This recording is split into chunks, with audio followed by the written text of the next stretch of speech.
तसव्वुर करें कि अब कायनात की सबसे ताकतवर हस्ती के तख्त के कमरे में खड़े हैं। यही कुछ येसाया के साथ इस वक्त हुआ जब बादशाह इज़ा का इंतकाल हुआ।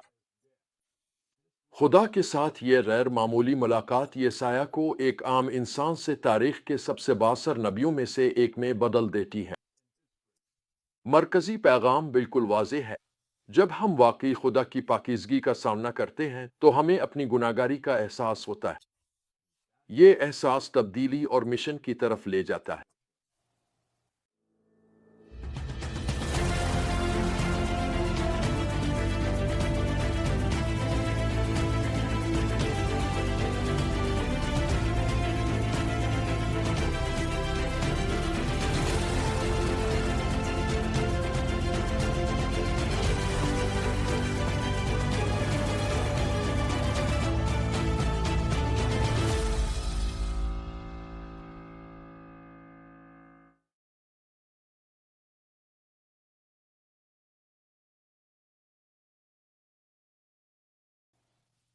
ये साया का तजर्बा हमें तीन अहम जाविये दिखाता है: ऊपर की तरफ, अंदर की तरफ और बाहर की तरफ। ऊपर की तरफ देखते हुए वो खुदा को बुलंद व बाला तख्त पर बैठा हुआ देखता है। वो खुदा को उसकी कुदरत और इख्तियार में देखता है जो अपने तख्त पर जलवा अफरोज है। खुदा का तख्त उसके इख्तियार की जगह है। शानदार सराफीम पुकार उठते हैं, पाक पाक पाक है रब अल अफवाज। उनकी आवाजों से दरवाजों के सुतून हिलने लगते हैं और हैकल धुएं से भर जाती है। ये कोई नर्म मुलायम आरामदेह मंजर नहीं है। ये एक जबरदस्त और हैबतनाक मंजर है। खुदा की पाकीज़गी की ये झलक फौरन येसाया को अंदर की तरफ देखने पर मजबूर करती है। वो पुकार उठता है, हाय मेरी बर्बादी, मैं तबाह हो गया हूं। खुदा की कामिल पाकीज़गी को देखना हमारी अपनी गुनाहगारी को जाहिर करता है। ये साया अपने गुनाहों का दूसरों के गुनाहों से मवाजना नहीं कर रहा था। उसने खुदा को उसकी पाकीज़गी में देखा और उसका नतीजा टूट फूट और येसाया के अंदर एक बेकरारी की कैफियत की सूरत में निकला। लेकिन गौर करें कि आगे क्या होता है। खुदा येसाया को इसकी मायूसी में नहीं छोड़ता। एक सरफ उसके होठों को कुर्बान गाह से ली हुई उंगारी से छूता है और कहता है, तुम्हारा कसूर दूर हो गया है और तुम्हारा गुनाह कफारा पा चुका है। ये साया का राह खुदा की अजमत से शुरू हुआ। फिर उसने खुदा की पाकीज़गी को देखा, और जब उसने खुदा और उसकी पाकीज़गी का सामना किया तब उसने खुदा के फजल का जायका चखा।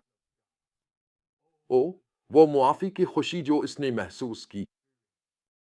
इसी पाकीज़गी के बाद ये साया बाहर की तरफ देखता है और खुदा को ये कहते सुनता है, मैं किस को भेजूं? ये साया का जवाब फौरी होता है, मैं हाजिर हूं, मुझे भेज। इन अबवाब के बाकी हिस्से इस मुश्किल पैगाम को जाहिर करते हैं जो खुदा ने ये साया को देने के लिए दिया। ये इस कौम के लिए एक चौंका देने वाली पुकार है जो खुदा से मुंह मोड़ चुकी थी।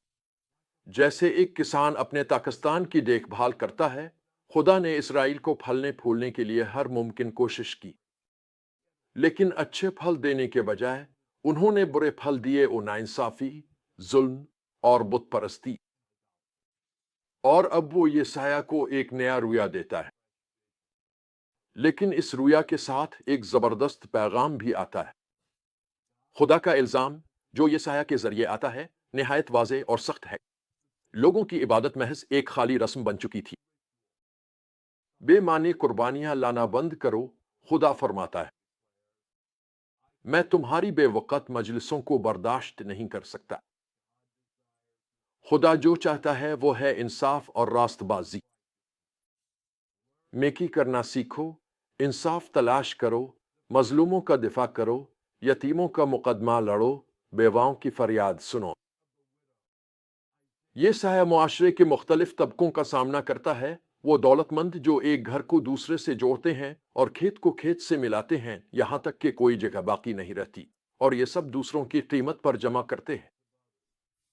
वो अय्याश लोग जो सुबह सवेरे उठकर शराब के पीछे दौड़ते हैं और खुदा के काम को नजरअंदाज करते हैं। वो बदउनवान रहनुमा जो रिश्वत लेकर मुजरिमों को बुरी कर देते हैं लेकिन बेगुनाहों को इंसाफ से महरूम रखते हैं। हत्ता कि यरूशलेम की फैशन परस्त औरतें भी जो गर्दनें तान कर और आंखों से इशारे करती हुई चलती हैं आने वाले इंसाफ की तंबीह हासिल करती हैं। लेकिन इन सख्त तनबीहों के बीच उम्मीद की किरण भी झलकती है। अगरचे तुम्हारे गुनाह सुर्ख रंग जैसे हों, वो बर्फ की मानिंद सफेद हो जाएंगे। यह खुदा का वदा है। वो एक ऐसे मुस्तकबिल की बात करता है जब कौमें उसके हैकल की तरफ आएंगी, अपनी तलवारों को हल में और अपने नेज़ों को काटने के औजारों में बदल देंगी। जंग खत्म हो जाएगी और खुदा का अमन हुक्मरानी करेगा। ये साया की सबसे सख्त तनकीद इन लोगों के लिए है जो बुराई को भला और भला को बुराई कहते हैं, अंधेरे को रोशनी और रोशनी को अंधेरा बना देते हैं। ये इखलाकी उलझन यानी सच्चाई को जानबूझकर उलट देना खुदा को खास तौर पर नाराज करती है। जब लोग न सिर्फ गलत काम करते हैं बल्कि उसे दुरुस्त कहकर जश्न मनाते हैं तो वो मुआशरे की बुनियाद को ही बिगाड़ देते हैं। तो हम आज इन सच्चाइयों को कैसे अपनाएं? सबसे पहले पूरे दिल से खुदा को तलाश करो, इसे जानने, इससे मुलाकात करने, उसकी कुदरत, उसकी पाकीज़गी और उसके फजल को पाने की कोशिश करो। ये साया की तरह हमें भी खुदा से ताज़ा मुलाकातों की ज़रूरत है, इबादत, दुआ और कलाम मुक़द्दस में बाकायदा वक्त गुजारने की। ये हमें इस बात का दुरुस्त इदराक रखने में मदद देता है कि खुदा कौन है और हम उसके साथ किस ताल्लुक में हैं। फिर खुदा को इजाज़त दो कि वो तुम्हें पाक करे। जब हम अपने गुनाह को देखें तो हमें छुपना या भागना नहीं चाहिए। खुदा इन सब को मुआफ़ी और पाकीज़गी अता करता है जो ईमानदारी से अपनी ज़रूरत को तस्लीम करते हैं। इसे इजाज़त दो कि वो तुम्हें फरोतन करे, तुम्हें तोड़े और तुम्हें वो शख्स बनाए जैसा वो चाहता है। और खुदा की पुकार का जवाब दो। हम में से हर एक के पास एक मिशन है। हम शायद यसाया जैसे नबी ना हूं, लेकिन खुदा हमें बुलाता है कि हम जाएं, अपने खानदानों, काम की जगहों और अपनी बरादरियों में इसके सफ़ीर बनें। जब हम इसके सफ़ीर बनकर जाते हैं तो हमें इंसाफ के लिए खड़ा होना चाहिए। खुदा की इंसाफ और मजलूमों के लिए फ़िक्र आज भी वैसी ही है जैसी पहले थी। हमें उन लोगों की मदद के लिए हाथ बढ़ाना चाहिए जो ज़रूरतमंद हैं। और जब हम ये सब करते हैं तो हमें समझौते से बचना भी ज़रूरी है। एक ऐसी दुनिया में जहां बुराई को अच्छा और अच्छाई को बुरा कहा जा रहा है, हमें खुदा की सच्चाई पर मबनी एक वाज़े इखलाकी बसीरत बरकरार रखनी चाहिए और खुदा के वादों में उम्मीद के साथ कायम रहना चाहिए। तारीख हालात के बावजूद खुदा की बहाली और तजदीद के वादे हमें मुस्तकबिल के लिए उम्मीद देते हैं। जब हम खुदा को वैसा देखेंगे जैसा वो है, तो हम खुद को भी वैसा ही देखेंगे जैसे हम हैं, और हम अपनी दुनिया को भी वैसा ही देखेंगे जैसी वो है। ये बसीरत हमारी आज की जिंदगी को मुकम्मल तौर पर बदल देगी। अशिया का पैगाम आज भी इंतहाई मुअस्सिर और मुतलका है। एक ऐसी दुनिया में जहां इखलाकी उलझन, खोखला मजहब और समाजी नाइंसाफी आम है, हमें ऐसे लोगों की जरूरत है जो खुदा की कुदरत और पाकीज़गी से बदल चुके हों और इसकी सच्चाई के लिए खड़े होने को तैयार हों। खुदा का वो सवाल जो इसने हैकल में किया था, आज भी गूंज रहा है, मैं किसको भेजूं? क्या आप ये कहने को तैयार हैं,